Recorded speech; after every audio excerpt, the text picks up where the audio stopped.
Hello everyone. Welcome to study IQ. Study IQ में आज मुझे बहुत खुशी हो रही है अपने एक एक्स स्टूडेंट को इनवाइट करते हुए, मिस्टर प्रतीक दुसाने। प्रतीक महाराष्ट्र से हैं। एलआईसी एडीओ में भी इन्होंने काम किया है। अभी पिछले 2-2.5 साल से यूनियन बैंक ऑफ इंडिया में पीओ हैं। अभी असिस्टेंट मैनेजर बन गए हैं प्रमोशन होकर।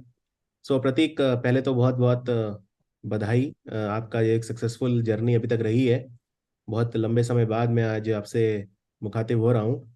It's been so long. और बड़ी हंसी भी आई जब मैंने आपको कॉल किया और आपने कहा कि आपको ऐसा लग रहा था कि वो करंट अफेयर वाली जो आवाज़ है वो दोबारा आपको सुनने को मिल रही है। तो सबसे पहले तो welcome to study I Q. Thank you sir, thank you so much. और आपने मुझे ये यहाँ पे बात करने का मौका दिया, इसके लिए मैं आपका धन्यवाद करना चाहता हूँ। ये बढ़िया प्लेटफॉर्म जो आपने स्टूडेंट्स के लिए किया है, इट इज़ वेरी हेल्पफुल। तो आजकल आप यूनियन बैंक ऑफ इंडिया में काम कर रहे हैं, असिस्टेंट मैनेजर बन गए हैं। 2.5 साल आपको यूनियन बैंक में हो गए हैं। और जलगांव में आप पोस्टेड हैं। तो सिटी ऑफ जी, बनाना। चालीसगांव ब्रांच में। तो जलगांव के बनानास वगैरह भी खा रहे हैं आप? जी, बहुत बहुत बनाना चिप्स बहुत फेमस है वहाँ पे, चिप्स। तो मैं उम्मीद करता हूँ जब आप मुझसे मुझसे मिलने आएंगे, शायद नेक्स्ट मंथ हम प्लान करेंगे, तब आप वो चिप्स लेकर आना। Sure sure sir. तो आज एक बहुत खास पर्पस के लिए मैंने आपको बुलाया है। कल एक्चुअली क्या है कि कल आप जानते ही हो एलआईसी एडीओ का रिजल्ट आया। और मेंस का रिजल्ट आया, और उसके बाद से ही कुछ 400-500 स्टूडेंट मेरे हैं जिन जो इंश्योरेंस के कोर्स के थे, जिनका सिलेक्शन हुआ इंटरव्यू के लिए। और सबने फिर एकदम से मुझे फ्लड करना स्टार्ट कर दिया मैसेजेस कर करके कि सर, मेंस तो हो गया, आप इंटरव्यू के लिए गाइड करिए, बहुत अच्छा अपॉर्चुनिटी है, गोल्डन अपॉर्चुनिटी है। फिर मैंने अपनी जो एक्स स्टूडेंट्स की लिस्ट वगैरह है वो निकाली। फिर मैंने देखा कि किसका उस समय एडीओ क्लियर हुआ था। फिर आप तक मैं पहुंचा। और फिर लेकिन मुझे पता चला जब मैंने आपसे फ़ोन पे बात की कि आपने एडीओ छोड़ दिया था। खैर उस सब पे मैं करूंगा बात, क्यों छोड़ा और वो सब।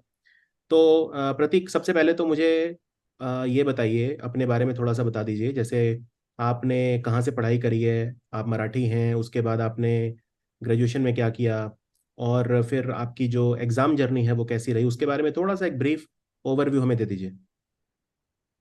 जी, तो सबसे पहले मैं बताना चाहूँगा, मैंने इंजीनियरिंग की है, बी इलेक्ट्रिकल।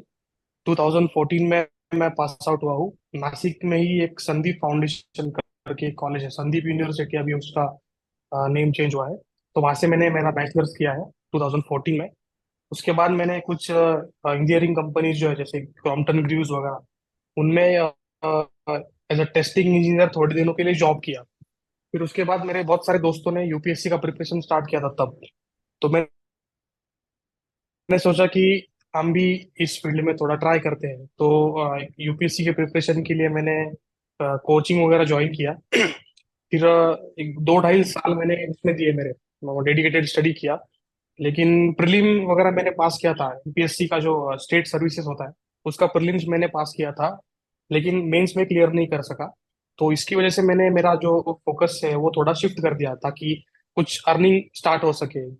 मतलब कोई भी जैसे कि क्लरिकल का पोस्ट हो, इस तरह से अगर कोई पोस्ट निकलता है तो एक अर्निंग सोर्स हो जाएगा और साथ में स्टडी भी कर सकते हैं।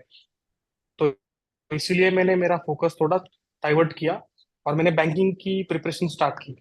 तो उसमें आपके वीडियोस जो थे करंट अफेयर्स के, it was very big and very, क्या बोलते हैं, very good source for current affair preparations. तो तब से मैंने जो पढ़ाई स्टार्ट की। So I got selected in LIC as a ADO in 2019। तो मैंने ज्वाइन किया तब एलआईसी एडीओ।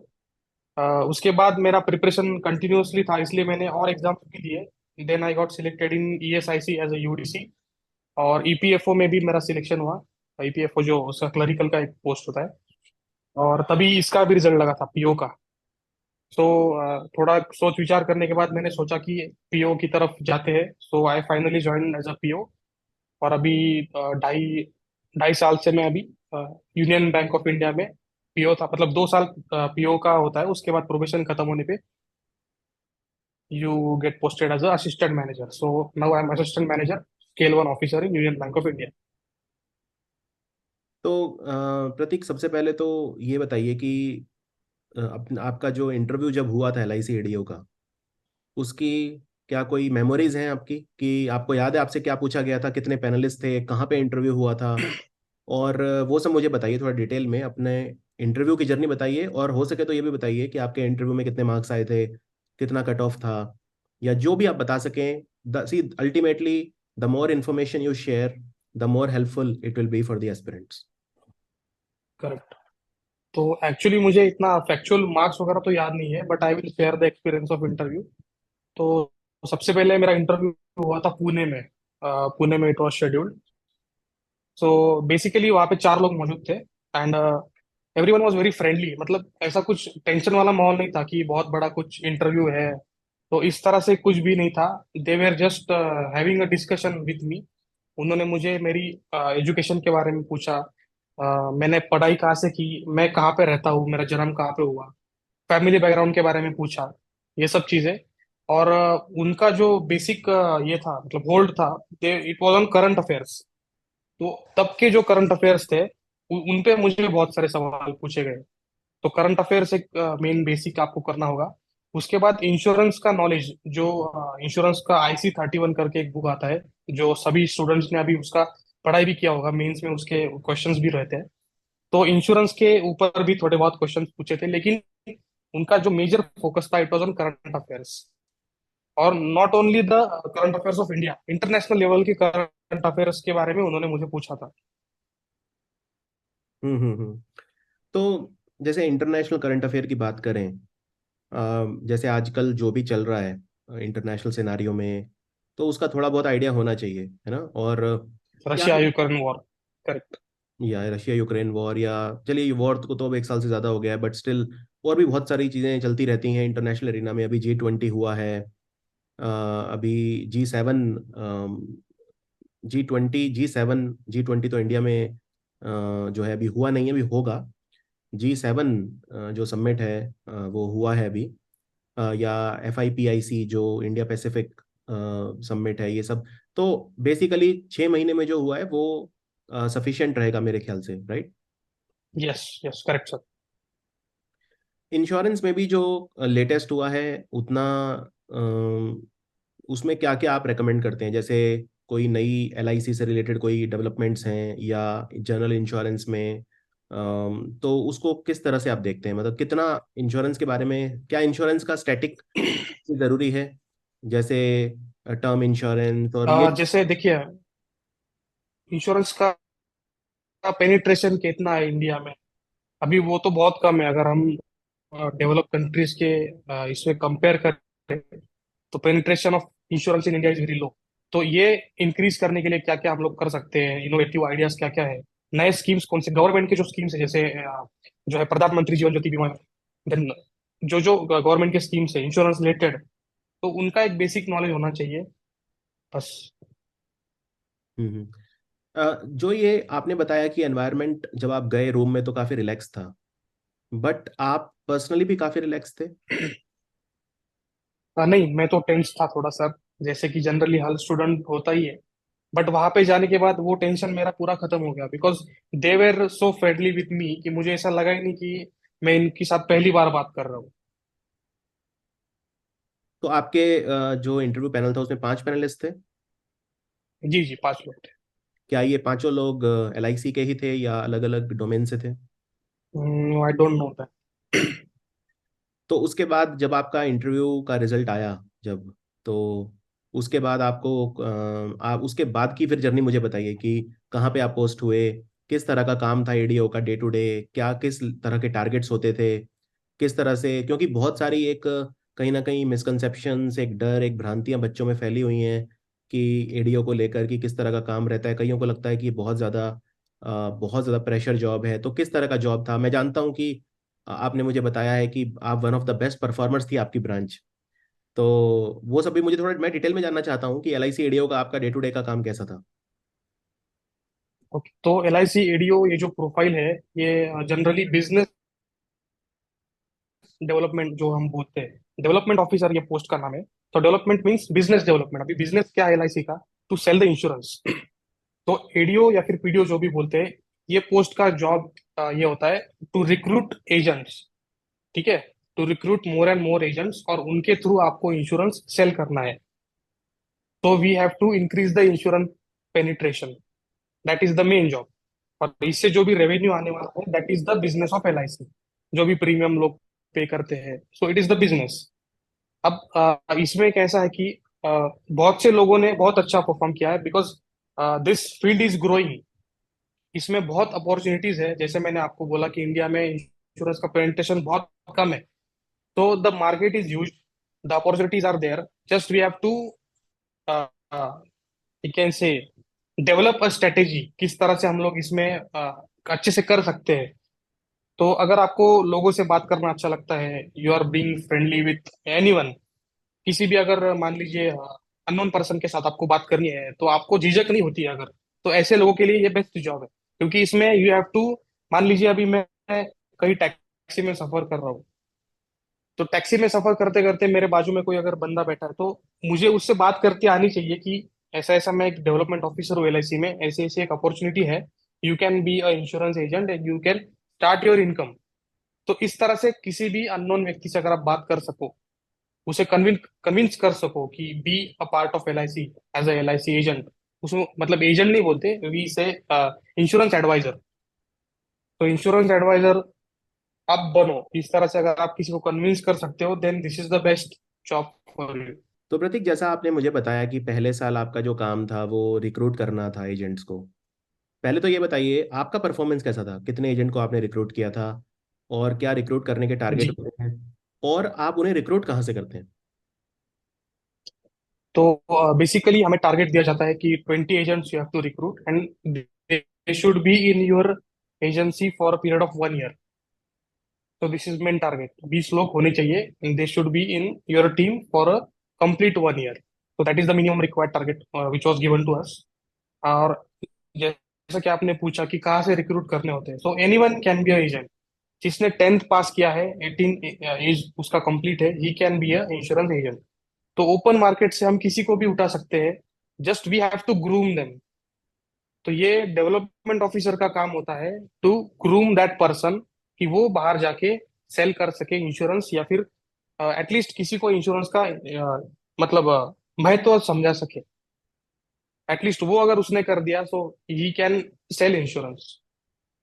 प्रतीक, एक बात बताइए, आजकल का इतना जॉबलेसनेस है, हर तरफ बेरोजगारी है, तो 20 लोगों को रिक्रूट करना इजंट इट वेरी इजी? मतलब मैं अगर मतलब लाखों लोग बेरोजगार बैठे हैं, मतलब कोई भी एलआईसी में काम करना चाहेगा, तो क्या आपको नहीं लगता कि ये बहुत आसान टारगेट है?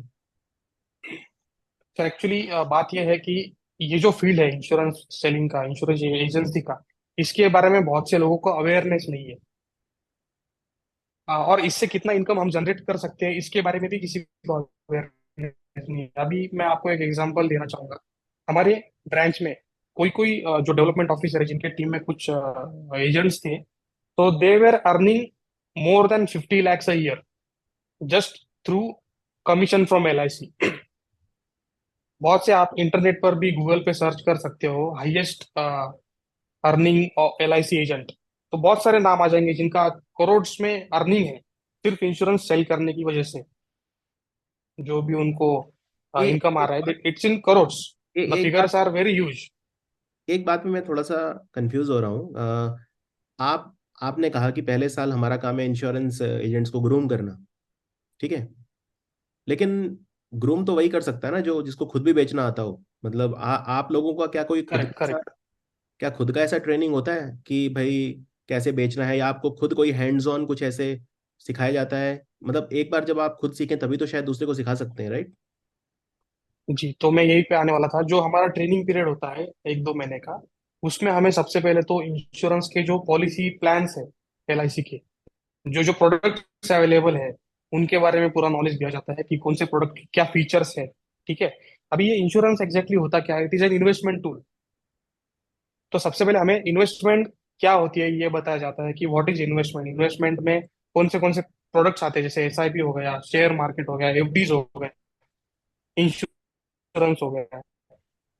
तो इंश्योरेंस ये जो पार्ट है इन्वेस्टमेंट्स का, इसमें बहुत सारे ऑप्शंस रहते हैं अवेलेबल, जैसे कि टर्म प्लान हो गया, एंडोमेंट प्लान हो गया। तो इन चीजों के बारे में हमें पहले बताया जाता है कि what are the types of insurance, कौन से इंश्योरेंस के टाइप्स है, जो प्रोडक्ट्स एलआईसी के पास है, तो प्रोडक्ट्स का नॉलेज हमें पूरी तरह से मिल जाता है। देन हमें हैंड्स ऑन ट्रेनिंग मिलता है, how to start a conversation with a person, कि उसको इंश्योरेंस का इंपॉर्टेंस कैसे समझाया जाए, इसका भी ट्रेनिंग हमें ठीक तरह से दिया जाता है। तो आपने जो ये टारगेट्स बताए, क्या आपने और आपके साथ जो लोग थे, क्या सबने ये टारगेट्स पूरे कर लिए थे? क्या ये आराम से हो जाते हैं अचीव, या बहुत स्ट्रेस रहता है इनको लेकर? अभी सर जिन स्टूडेंट्स को बात करने में कोई दिक्कत नहीं है, दे अचीव द टारगेट्स। तो जिनका थोड़ा मतलब शाइनेस होता है, थोड़ा डरते हैं बात करने के लिए, किसी भी अननोन व्यक्ति से बात नहीं करना जानते हैं, कन्वर्सेशन को स्टार्ट कैसे करना है, ये थोड़ा सा अगर दिक्कत होती है तो उसमें स्ट्रेस होता है। लेकिन कर सकते हैं, अगर आप अच्छी तरह से फोकस्ड हो और परसिस्टेंसी आपका रहेगा, तो ये हो सकता है पॉसिबल। क्या जो बहुत थोड़े शाई टाइप के हैं, जो थोड़े से कम, जिनमें कॉन्फिडेंस की कमी है, ग्रामीण पृष्ठभूमि से आते हैं, हिंदी मीडियम के हैं, या मैंने अक्सर देखा है कि किसी में अगर कॉन्फिडेंस की कमी है, तो क्या वो ये सब चीज़ें उनमें पहले से होनी चाहिए, या वो जॉब पे भी हैंड्स ऑन सीख सकते हैं? नहीं, ये बाद में भी सीखा जा सकता है। जैसे मैंने बताया आपको, हमें ट्रेनिंग दिया जाता है। और एलआईसी एक बहुत बढ़िया चीज उन्होंने हमारे साथ किया था कि जो ऑलरेडी डेवलपमेंट ऑफिसर्स हैं, जिनका बहुत अच्छा बिजनेस चल रहा है, बहुत बड़ी टीम है, तो उनके सेमिनार्स भी हमारे लिए उन्होंने अरेंज किए थे कि ये किस तरह से काम कर रहे हैं, आप इनसे सीखिए। तो इस तरह से आप, मतलब कोई दिक्कत नहीं होती इसमें, ये बाद में भी सीखा जा सकता है। चलिए, पहले साल में तो आपने बताया रिक्रूटमेंट का काम रहता है मेन, ठीक है। उसके बाद जो असली काम जब स्टार्ट होता है, तो उसमें जो टारगेट्स रहते हैं, उनके बारे में आप क्या कहेंगे? क्या वो भी अचीव हो जाते हैं? मतलब जनरली, मैं ऑब्वियसली आप ऑब्वियसली एक बहुत, आपकी अच्छी पर्सनैलिटी है, आप हमेशा से एक्सट्रोवर्ट भी रहे हैं, इंजीनियर हैं, सब कुछ है आपके पास, काफ़ी चीज़ें फेवरेबल हैं। लेकिन आपने जो अपने आसपास के लोग देखे, तो ज़्यादातर लोग क्या अपने टारगेट अचीव कर पाते हैं? नहीं, जैसे मैंने आपको बोला कि जो लोग शाय होते हैं बात करने में, तो उन्हें थोड़ी दिक्कत आती है। अच्छा, एक बात बताइए, चलिए, शाई हैं, ठीक है, टारगेट अचीव नहीं कर पाए, तो क्या क्या पनिशमेंट मिलती है, सैलरी कटती है, क्या होता है? अभी सर हमारे टाइम पे ऐसा था कि अगर आपका टारगेट कंप्लीट नहीं होता है, तो आपका प्रोबेशन वो इंक्रीज करते हैं, लेट्स से फॉर 6 मंथ। अगर फिर भी नहीं हो रहा है टारगेट आपसे, तो दे विल टर्मिनेट यू। तो मतलब इसमें एक तरह से ये देखा जाए तो ये जॉब सिक्योरिटी उस लेवल की नहीं है जिस तरह से पीओ में, या जो दूसरे सरकारी वो हैं, क्योंकि इसमें आप टर्मिनेट भी हो सकते हैं अगर आप परफॉर्मेंस नहीं दे रहे हैं तो। जी जी। बाय द वे, आपने, पीओ से अगर हम कंपेयर करते हैं, पीओ या फिर, हाँ हाँ, बताइए। हाँ, तो पीओ अगर या फिर और कोई जॉब से अगर हम कंपेयर करते हैं, क्लरिकल से भी अगर कंपेयर करते हैं, इवन एलआईसी असिस्टेंट का जो भी जॉब है, तो that is more we can say job secure for some period. तो क्या इसी वजह से आपने फिर ये नौकरी छोड़ दी और फिर यूबीआई में आपने पीओ ज्वाइन कर लिया, या कोई और व्यक्तिगत कारण था, या कोई और ऐसा आप बता सकें? नहीं, एक्चुअली सर मेरा कैसा था, मेरा जो पोस्टिंग था एलआईसी में, it was in Mumbai. Dadar location में मेरा ब्रांच था। इट वाज इन 2019, जब कोविड का सबसे फर्स्ट वाला जो सिनारियो आया था इंडिया में। तो लॉकडाउन हो चुका था तब, इसीलिए हमारे ब्रांचेस जो थे वो कंटिन्यूअसली 3 to 4 मंथ्स के लिए क्लोज कर दिए थे, because Dadar was the hotspot in Mumbai. तो I came to my place, Nashik. उन 3 4 महीनों में मैंने नासिक में रुका, और तभी मेरा रिजल्ट लगा था पीओ का। तो इसीलिए मैंने सोचा कि ये अच्छा अपॉर्चुनिटी है पीओ का, so that's why I shifted from LIC to PO. Okay. तो आपका जो 2019 का बैच है, मतलब आप कह रहे हैं क्योंकि मार्च 2020 में लॉकडाउन लगा था, तो उस दौरान फिर आपका जो एक्सपीरियंस था, कहीं ना कहीं वो उतना अच्छा नहीं रहा जितना हो सकता था, मे बी, है ना? ये आप कह रहे हैं? जी। लेकिन मेरे साथ में जो कुछ बंदे लगे हैं एलआईसी में, they are doing very great job, उनका बहुत अच्छी तरह से बिजनेस हो रहा है, even they are earning incentive. मतलब एलआईसी एडीओ का जो पोस्ट है उसमें इंसेंटिव भी मिलता है, ये सबको मैं बता दूं। जो आपका सैलरी होता है वो सैलरी कंपोनेंट्स तो अलग है, but if you achieve the targets और उससे अगर ऊपर आप बिजनेस लाते हो एलआईसी के लिए, then you get some commission, not commission, bonus income. तो ये बोनस के इसके लिए मैं एक बताना चाहूंगा आपको। एक हमारे ब्रांच के एक झा सर थे, डेवलपमेंट ऑफिसर। तो उनका जो इंसेंटिव बोनस है, it is in the range of 2 to 2.5 crores। You can search it on Google as well. मैंने सुना है वैसे उनके बारे में। तो मतलब उनकी सैलरी तो एक अलग है, 2-2.5 करोड़ रुपए हर साल में आई वो। Was posted in his branch. तो इस तरह के जब लोग आपके पास थे तो आप भी काफी मोटिवेट होते होंगे कि यार चलो, 2-2.5 करोड़ तो उन्होंने कमा लिया, तो कम से कम 15-20 लाख तो मैं भी कर ही सकता हूँ। Definitely, definitely. But the scenario was very different in my time. Yes, yes. तो इसमें मेंटरशिप का भी काफी बड़ा रोल रहता है मेरे ख्याल से, राइट? कि आपको यस, यस सर, यस। जैसे आपने सेमिनार बताया कि सेमिनार जो होते थे, तो मेरे को लगता है मेंटरशिप बहुत मैटर करती है इसमें, राइट? Yes sir. और आपका अभी तक ये 2.5 साल आपको एज अ पीओ हो गए, अब तो आपका प्रमोशन भी हो गया, अब आप असिस्टेंट मैनेजर हैं। तो ये एक्सपीरियंस आपका अब तक कैसा है? इसके बारे में ऑब्वियसली हम मिल रहे हैं, बहुत जल्दी हम बात करेंगे उस बारे में, लेकिन एक एक ब्रॉड वे में, एक मोटा मोटी आप बता सकें कि आपका अब तक यूबीआई में कैसा एक्सपीरियंस है? एक्सपीरियंस बहुत बढ़िया है सर। यूबीआई एक बहुत अच्छा बैंक है काम करने के लिए। The work environment is very good. जैसे मैंने आपको बोला कि अगर आपको लोगों से बात करना अच्छा लगता है तो you can be in this profession. क्योंकि देखिए, ब्रांच में अगर आप काम कर रहे हो तो हर वक्त आपके पास कोई ना कोई आता रहेगा कुछ क्वेरी लेके। तो you just have to understand the query और उसको आपको सॉल्यूशन प्रोवाइड करना है। अगर ये आपको आता है तो it is very good field. आप अभी जैसे एक काफी रिमोट एरिया में पोस्टेड हैं, तो जलगांव में पोस्टेड हैं जैसे, 40 गांव, तो वहाँ पे भी वर्किंग कंडीशन, आप अब मुंबई में भी रहे हैं दादर जैसी जगह में, और ऑब्वियसली जलगांव में भी रहे हैं, तो क्या बहुत ज़्यादा डिफरेंस आपको देखने को मिल रहा है दोनों जगह में? जी, थोड़ी बहुत तो दिक्कत होती है, रूरल एरिया में डेवलपमेंट की थोड़ी कमी होती है। बट बैंक आपको जो जो फैसिलिटीज प्रोवाइड करता है तो उसमें आपको मतलब एक सेटिस्फेक्शन मिलता है। अगर आप भले ही रूरल एरिया में पोस्टेड हो, but you get a satisfaction कि मैं कुछ देश की मतलब इकोनॉमी में मेरा सहयोग कुछ दे रहा हूँ। ये फील होता रहता है हर रोज ब्रांच में काम करते वक्त। और ऑब्वियसली फाइनेंशियल इंक्लूजन को आप प्रमोट कर रहे हैं, तो वो भी एक सेटिस्फेक्शन आपके अंदर हर वक्त रहता होगा जी। रूरल एरिया में। तो उसके बारे में भी जो भी थोड़ा। गवर्नमेंट के स्कीम्स है, हाँ, हाँ। तो ये मतलब गवर्नमेंट बैंक्स के ऊपर ये बहुत बड़ा रिस्पॉन्सिबिलिटी है इन स्कीम्स को रूरल एरिया में पेनिट्रेट करना। जैसे एनपीएस हो गया, पीएमजेजेबीवाई, पीएमएसबीवाई, बिल्कुल। एपीवाई। जी भाई। इनफैक्ट अभी एक पीछे स्टूडेंट से बात हो रही थी, अब वो एसबीआई में असिस्टेंट मैनेजर है, तो उसने बताया कि अटल पेंशन योजना बेचना बहुत मुश्किल होता है। तो मैंने उससे पूछा, भाई अटल पेंशन योजना बेचना मुश्किल क्यों होता है? तो उसने बताया कि 60 साल के बाद, वो भी मैक्सिमम 5,000 रुपये पर मंथ पेंशन, आज ही 5,000 रुपये की वैल्यू क्या है एक महीने में? तो सोचिए, जब तक पर्सन 60 साल का होगा उसके बाद 5,000 की वैल्यू क्या होगी? कुछ भी नहीं। तो कन्विंस करना बहुत मुश्किल हो जाता है। मतलब मैं ये सब इसलिए बता रहा हूँ क्योंकि कई बार क्या होता है, जब भी हम देख सोचते हैं कि टारगेट, तो टारगेट वर्ड से हम डर जाते हैं कि टारगेट ना हुआ, पता नहीं क्या हो गया, लेकिन हम ये रियलाइज नहीं करते कि बैंक पीओ में भी टारगेट्स रहते हैं।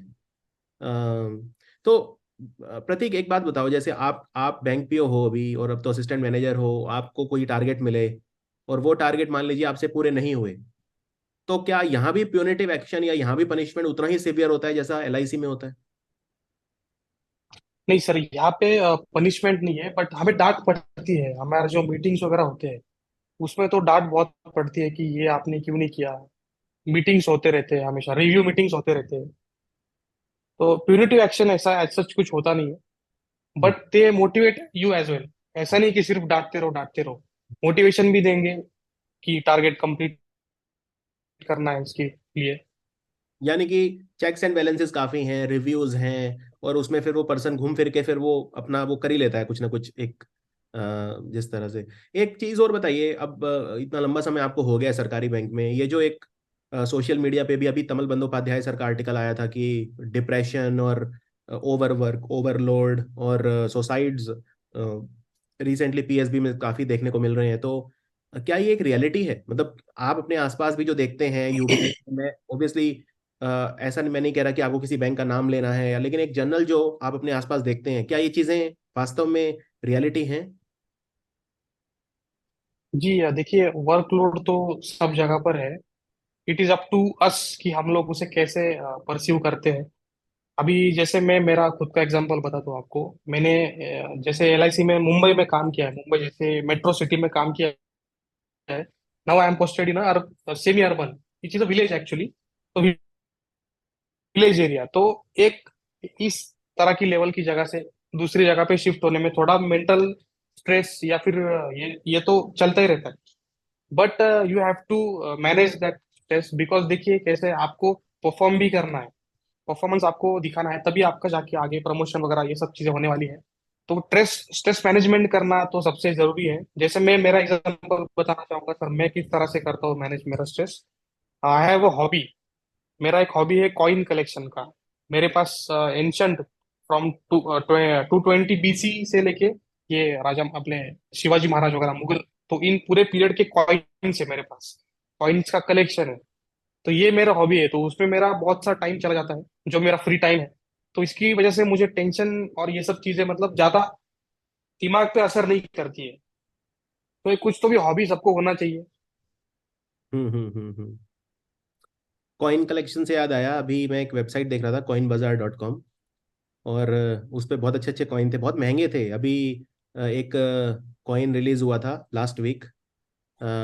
तो वो मैंने बाई कर, मतलब जो मन की बात है उसके 100 एपिसोड पूरे हुए थे तब एक कॉइन रिलीज हुआ था। तो मेरा मन हुआ मैं उसको खरीदता हूँ, बहुत खूबसूरत कॉइन था। लेकिन एक छोटा सा कॉइन था और 4,000 रुपये का वो था। तो ये तो एक काफ़ी महंगा हॉबी है वैसे आपका, ये कोई सस्ता हॉबी तो नहीं है। तो ये जी जो जी। आप आपके जैसे और भी लोग हैं जो इस तरह की हॉबी रखते हैं, नुमिस्मेटिस्ट हमेशा शायद इसे कहते हैं। तो इस तरह करेक्ट। की हॉबी आपने और भी लोग देखे अपने साथ जो इस तरह की कोई ना कोई हॉबी रखते हैं जिससे जी स्ट्रेस कम हो जाए? जी जी, बहुत सारे ऐसे लोग हैं, मेरे बहुत सारे दोस्त भी हैं। इनफैक्ट मेरा इंस्टाग्राम पे एक पेज भी है, न्यूमिस्टा ऑनलाइन करके, NUMISTA ऑनलाइन, न्यूमिस्टा ऑनलाइन, एक ही ये वर्ड है। तो आप उस वहाँ पे जाके सर्च कर सकते हो। मैंने मेरे जो कॉइन कलेक्शन के पिक्स वहाँ पे अपलोड किए हैं, वो भी आप देख सकते हो। बहुत से लोग हैं सर इस फील्ड में, न्यूमिस्मेटिक्स में। तो हम अपना जो आज का इंटरव्यू है इसको समाप्त करते हैं। जाने से पहले क्या कोई LIC एडीओ के बारे में क्या ऐसी कोई चीज़ें हैं जो सावधानी जिनको लेकर रखनी चाहिए? मैं जानता हूँ आपने बहुत सारी पॉजिटिव बातें इसको लेकर की हैं। क्या कोई नेगेटिव है इस जॉब में? जैसे ऑब्वियसली एक तो है अगर आप परफॉर्म नहीं करते तो एक टर्मिनेशन भी एक ऑप्शन रहता है। रिलेटिवली उतना जॉब सिक्योरिटी नहीं है जितना पीओ में होता है या किसी और प्रोफेशन में होता है। इसके अलावा क्या कोई और ऐसी चीज़ है जिसको लेकर आप हमारे दर्शकों को, हमारे जो व्यूअर्स हैं, एस्पिरेंट्स हैं, उन्हें सावधान करना चाहेंगे?